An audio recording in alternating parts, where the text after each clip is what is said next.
Welcome. I'm Diana Waring, and I'm glad you're here.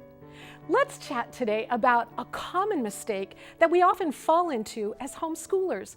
We've got this huge job to accomplish. We're teaching our kids everything about how to get their beds made, how to brush their teeth, how to get along with other people, how to not interrupt, plus all of the academic facts like 2 + 2 = 4 and the 50 capital cities of the United States. It feels overwhelming, doesn't it? So it's normal to start off with a sense of rolling up your sleeves and let's get this thing done.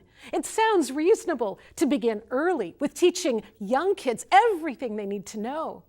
But the reality is that the most important thing we can give to our children in their early elementary years is a love for learning and a love for reading.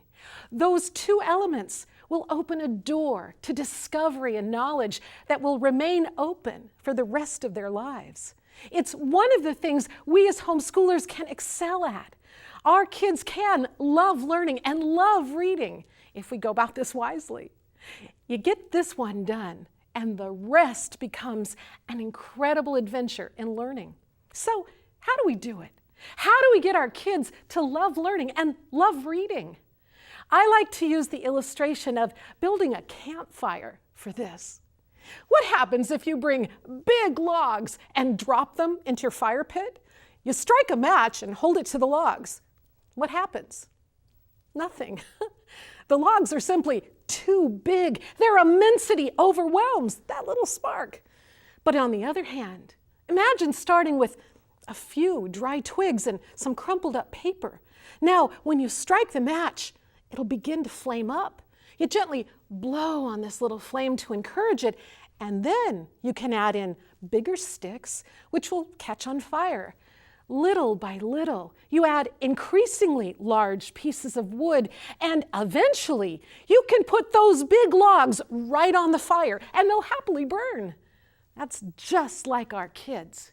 If we plunk down heavy academics on their plate right away, they're going to be overwhelmed, and that spark of curiosity and interest in learning is going to be crushed. But if we start with something they find interesting, if we read a fascinating book out loud, and then have them do a hands-on science project or paint a picture or put on a puppet show about the book, then that spark of curiosity catches their attention and they want to do more. Little by little, we add to the fire with bigger books and harder projects until by 5th or 6th grade, they're able to handle the heavier loads that would have crushed them when they were younger. And here's the deal. When we approach learning in this way, it's not burdensome for you or your kids.